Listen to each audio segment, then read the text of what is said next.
今天我们来看一部来自大毛的影片，名为《愤怒》，又名《狂犬病》。小伙伴们如果想找片源的话，搜索后面这个名字啊，要不然搜索不到。这部影片的内容是改编自2019年发生在俄罗斯阿穆尔州的真实事件。本片涉及到一些动物的血腥场面，爱惜动物的人士请谨慎观看啊。那么话不多说，我们马上就来看看这部俄罗斯的最新影片《愤怒》。好，话不多说，开始。阿穆尔州的地理位置很独特，位于斯塔沃诺伊山脉之间，属于地广人稀。故事也发生在这里的一处偏僻的小镇，这里的原住民靠打猎为生。影片一上来就抛下悬念，村民打猎的过程中发现一头狼竟然与一头棕熊在较量，而且完全不落于下风。此刻的村民意识到此地不宜久留，原因很简单，像狼这种群居动物是不可能单打独斗的，说不定在哪隐藏了一堆。就此村民是逃之夭夭。画面一转，来到了一对父子这儿，父亲名为维德列夫，儿子名为扎耶夫，名字实在是太绕口了。父亲就叫约翰吧，儿子叫查理。可这对父子相处的并不算太理想，至于原因嘛，就有点悲剧了。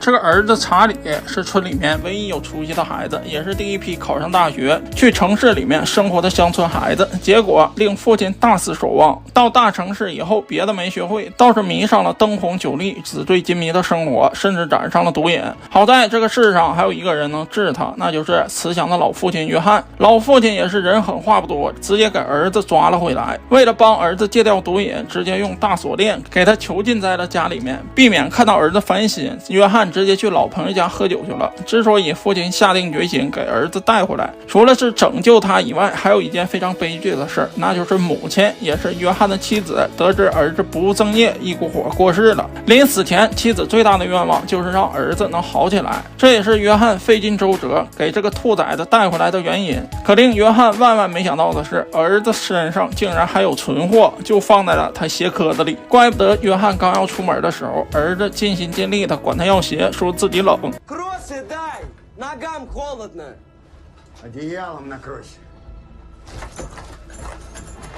可这里尴尬的是，由于自己被拴住了，眼看着近在咫尺的鞋就是拿不到里面的东西。画面一转，来到了山上的警署，有人报警称村民失踪了。与此同时，有其他的村民表示在车站附近听到了类似于人类的喊叫声。就此，警察莫雷与队长亚当来到了车站附近检查，结果眼前的一幕给他们惊呆了。只见一名男子惨死在了车站附近，不是别人，正是影片开头的那位村民。从尸体身上的伤来看，很容易猜到是被狼攻击身亡的。但令莫雷奇怪的是，为什么狼只攻击村民，却没有吃掉他们身上的肉呢？只有一种解释，那就是村民遭遇了传说中的狂狼，这是附近一带独有的物种，擅长攻击人类，并且手段极其残忍。莫雷的意思是赶紧回去通知村民加以防范，与此同时再叫来一些帮手驱赶这些狂狼。暂时也只能这样了。紧接着画面回到了儿子查理这儿，经过1天1夜的折磨，儿子查理总算是熬过来了，但他的毒瘾太深，目前为止还没有完全戒掉，仍旧想来上那么一口过过瘾。父亲自然也没有理会，便出门了。紧接着迎来个不好不坏的消息，村民吉米告诉约翰，昨天晚上收到信儿，称附近有狂狼出现，你就暂时别去山上的小木屋了。原来父亲约翰是想把儿子带到小木屋去禁毒，那里属于与世隔绝的状态，没有网络，没有信号，更没有交通工具，儿子想跑都跑不了。父亲的目的很明显，他也不想天天锁着儿子查理，吃饭上厕所啥的都不方便，至少不是长久之计。只要到达小木屋以后，双方都可以松一口气了。可现在就比较尴尬了，狂狼的出现不得不让父亲考虑一下要不要这么做了。结果回到屋以后，发现儿子正在找鞋，自然是准备拿里面藏的违禁品。父亲见此那是直接暴怒，给儿子一顿暴打不说，还下定决心一定要给这个兔崽子戒掉毒瘾。也就此，约翰表示不惜一切代价都要给儿子带到小木屋。可当天晚上意外就发生了，好心邻居要为约翰准备一辆雪车通往山上的小木屋，结果刚要去拿车钥匙，发现远处好像有什么东西，正是狂狼。还没等他反应过来呢，狼已经跑到他身边了，并且疯狂撕咬。много в дом. Давай быстрее! Быстрее!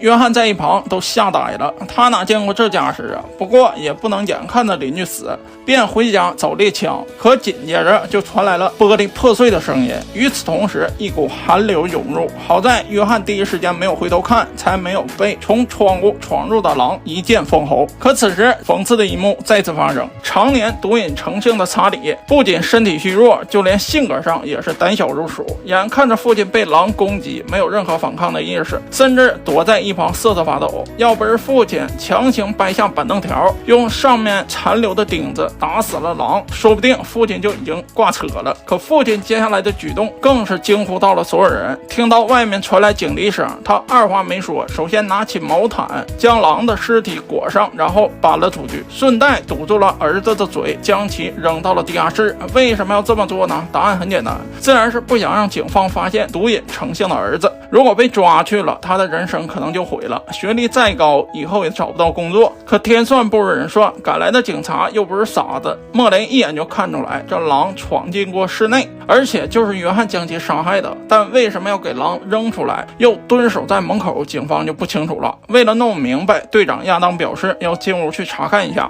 约翰也没有拒绝的理由，便让2位警员进了屋。这儿子也是不怎么省心，刚走进屋就听见地下室传来喊叫声，无奈之下，父亲只好将儿子拉了上来。然而就在此时，戏剧的一幕发生了。由于儿子毒瘾犯了，不惜余力的想要弄上那么一口，便开始撒谎，表示自己遭到了父亲的囚禁，一定要救救自己，父亲就是个虐待儿童的禽兽。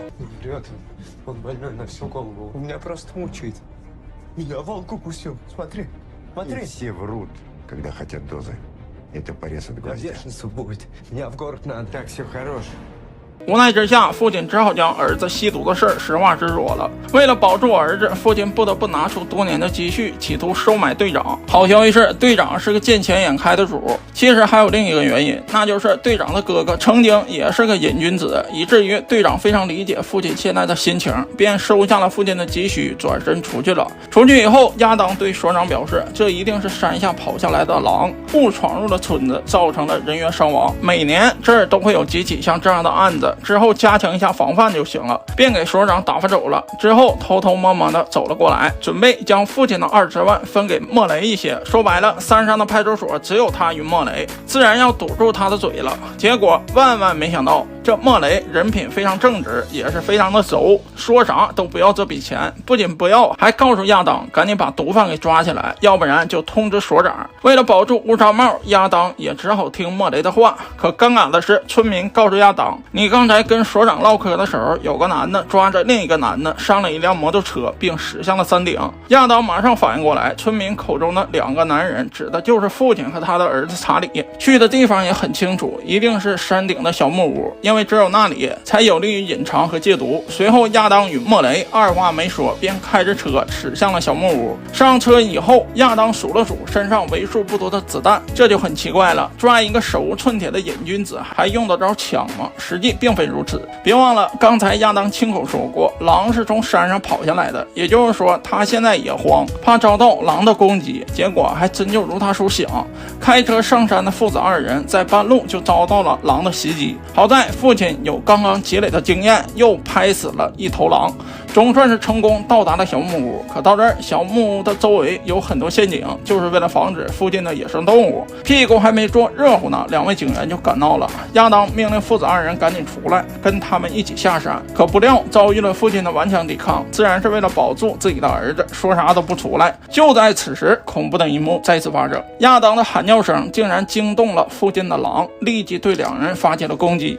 费尽9牛2虎之力，2位警员才把这头狼困在了车里。现在已经是傍晚了，黑灯瞎火的，莫雷与亚当根本判断不出来附近到底还有多少条狼，便决定在小木屋逗留一晚，第2天再下山。结果令所有人都没想到的是，他们竟然在小木屋发现了一位幸存者。本以为会是个毒贩，结果是受伤的村民。不应该说是受伤了，应该说是他得了什么病。通过简单的判断，莫雷认为应该是狂犬病。紧接着村民便口吐白沫，没了呼吸。这下就明白了，怪不得最近经常有狼攻击村民，并且与往年更加凶猛，原来是得了狂犬病。那么现在只有一个办法了，就是躲在小木屋到天亮，然后再下山。事到如今也只能这样了。随后几个人找了一些木头开始生火，也就此唠起嗑来。这也是父子之间这么多年以来第一次谈心。可令约翰心痛的是，直到现在儿子仍旧执迷不悟，还在炫耀自己这些年以来的丰功伟绩，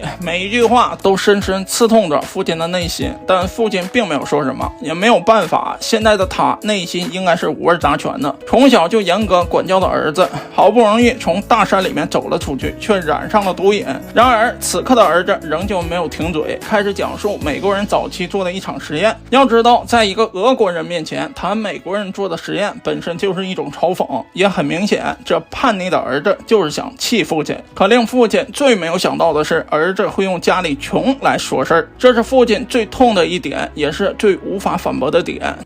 Потом, в 80-х годах, в Канаде, один чувак, Брюс Александр, засомневался в этом эксперименте. Ну и решил свой провести. Построил парк для крыс. Огромный такой, с горками там, норками, прудиками всякими. Посадил туда по 20 крыс обоих полов. Ну и жрат его забил до потолка. 2 лотка воды, один с героином, другой с чистой водой. Крысы-то пробовали воду с героином, но потом ее не пили. Чистую воду пили. Так выяснилось, что героин был бодяжный.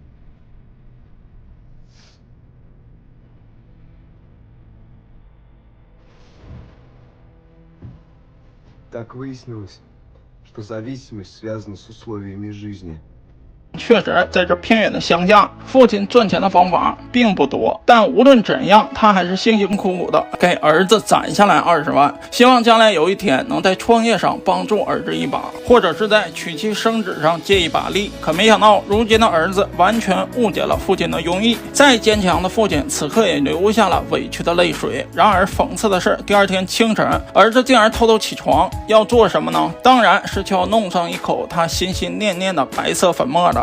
于是他偷偷跑到了外面，将昨晚的狼放了出去。一番寻找过后，还真就被他发现了。警察在父亲手中没收的上等货。吸食过后，查理瞬间表情呆滞，仿佛自己又成了仙儿。然而就在此时，意外再次来袭。还记得影片开头一头狼与一头棕熊在打架吗？没错，那是一头得了狂犬病的狼。那现在毋庸置疑了，这头熊也染上了狂犬病。这种状态下的野生动物必然是极具攻击性的。可此时的查理像个傻子似的，完全意识不到这一点。这是当然的了，他现在已经嗨大了。听到熊的喊叫声以后，父亲第一时间就冲了出来。看到儿子表情呆滞的样子，父亲马上反应过来，这一定又是吸食毒品了。可即便如此，父亲还是义无反顾地冲了上去，一把将儿子拉了回来。可剩下的2位警察就倒霉了，不明白咋回事的他们也冲了出来。首先遭殃的便是亚当，他正好出现在了棕熊的身边，直接被撕成了碎片。好在莫雷在车里面找到了枪，朝着熊开了几枪，才有机会将亚当从熊的嘴里面抢了回来。可抬回屋里的时候，亚当早已没了呼吸。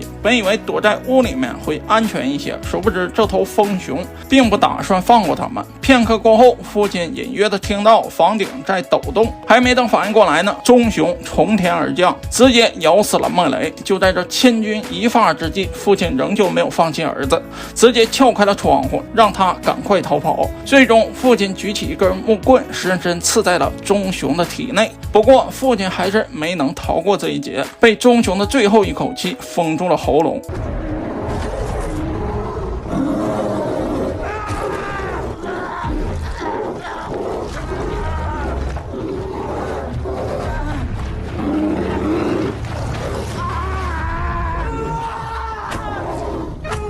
此刻的儿子查理终于清醒了，可能现在的他才明白什么是父爱。躺在面前奄奄一息的男人，至始至终都在为他挡风遮雨，排除万难。可现如今，这座大山终于要倒了，查理用最后的力气，准备带着自己的老父亲冲下山坡拯救他。可父亲的伤实在是太重了，在半路就没了呼吸。就这样，查理失去了这世界上最爱他的人。Пап, ты только не умирай, ладно? Я больше никогда не буду бороться. Пап, ну ты чё? Шутишь так, что ли? А? Давай, просыпайся, вставай. Вставай, пап. Пап, ну вставай, тут осталось чуть-чуть, совсем не дошли, слышь? Давай, вставай. Вставай, сволочь, я с тебя эту дуру выбью сейчас все, слышишь? Если я смог, и ты сможешь, пап, ну встань, ну пожалуйста, ну пап! Ну встань, ну пап!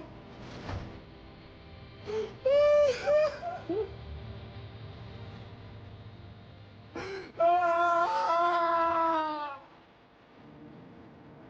几年过后，查理带着怀孕的妻子来到了海边看望父亲的墓碑。此刻的他已经成功戒了毒，生活也逐渐步入了正轨。